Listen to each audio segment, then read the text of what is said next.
All right, let's completely dismantle everything you think you know about global unemployment.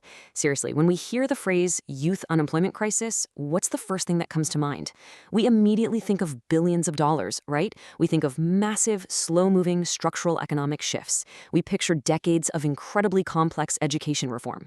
Well, we're wrong. What if I told you the fix to urban unemployment might not actually be some billion-dollar government policy? What if it could literally be solved with a $1 bill? Okay, let's dive right into this explainer. So let's just question the basic premise here. Be honest. Are urban youth jobless because they're just lazy? Or maybe they just severely lack education? That's the common myth, isn't it? Everyone assumes that unemployed youth in developing cities need these incredibly expensive, years-long retraining programs. We just kind of assume these kids aren't trying hard enough. We blame their character, we blame their skill level. But what if the barrier isn't their character at all? What if it's purely a matter of logistics? Get ready for a total slap in the face from the data. 39%. That is a massive 39% jump in permanent employment. And guess what? That jump did not come from a four-year college degree. It definitely didn't come from a sweeping government jobs program. It actually came from attending a remarkably simple, short workshop. The data is absolutely clear on this. Our assumptions about unemployment are entirely backwards. Part 1. Unemployed because they're lazy. Let's look at how we are misdiagnosing the disease. So are these youth actually lazy or uneducated? No, absolutely not. It turns out the biggest barriers to finding a good job are these shockingly simple, totally invisible logistical hurdles. Researchers ran a super rigorous study in Addis Ababa, Ethiopia. It's this booming, incredibly crowded city, and they decided to completely bypass all those complex bureaucratic policies. Instead, they tested two dead simple interventions aimed right at urban youth. Step 1, provide a $1 transport subsidy. Step 2, run a basic resume and skills certification workshop. That is literally it, a bus ticket and a piece of paper. And the results? Staggering. The divide between the two groups is just wow. For the control group, so the job seekers who got absolutely zero help, reality was pretty bleak. We're talking casual labor, unstable gigs, no formal contracts whatsoever. But the treatment group, the ones who got that tiny bit of minimal help, they broke straight into formal written contracts. They secured permanent work, their entire life trajectory completely stabilized. And they did it all for a tiny fraction of the cost of traditional programs. Moving on to part 2, the cruel tyranny of distance. You know, we often forget that looking for a low-income job is an active, brutal, physical grind. Just look at this breakdown. It's an absolute absurdity. A poor job seeker spends between 16 and 25% of their entire weekly budget purely on transport to the city center. A quarter of their survival money, gone, just to physically travel to interviews. They literally cannot afford to search for work. So they give up. They end up settling for dead-end, informal, local self-employment. Distance is quite literally a massive tax on the poor. Which brings us to part 3, miracles created by tickets. But let's look at what actually happens when you remove that transit tax. The behavioral explosion is immediate. You give a job seeker a simple transit subsidy, and their search intensity absolutely skyrockets. As you can see, that distance penalty is completely erased. People from the outskirts suddenly have the means to compete right in the city center.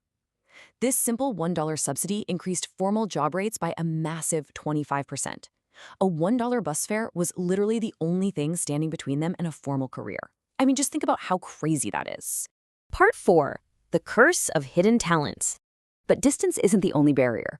You could be the absolute smartest, hardest working person in the entire city, but if you don't know the exact corporate format for a resume, you're invisible to employers. You just do not exist.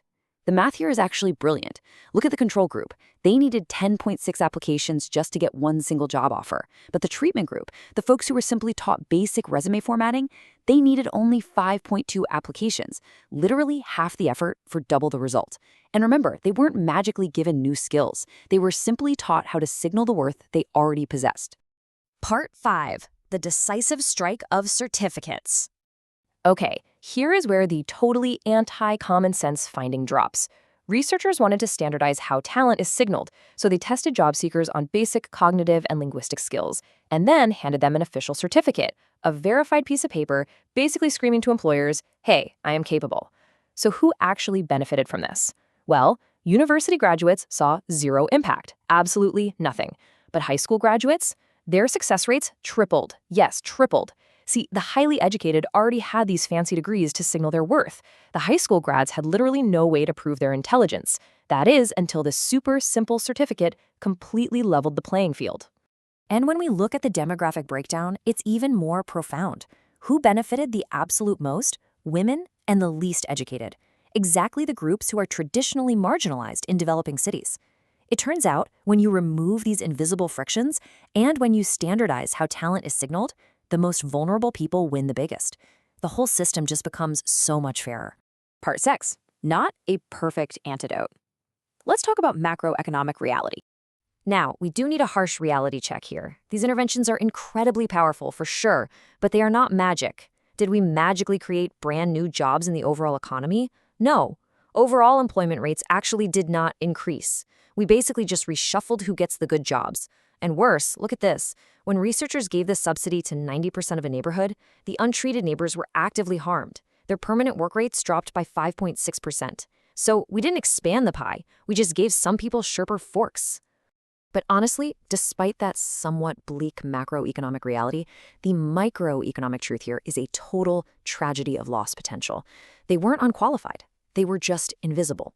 Millions of bright, highly capable youth are trapped right now. Not because they lack drive, not because they lack potential, but simply because of these tiny, mundane, completely invisible frictions. Which leaves us with this final, really provocative thought. The barrier isn't ability, it's a $1 bus fare and a piece of paper.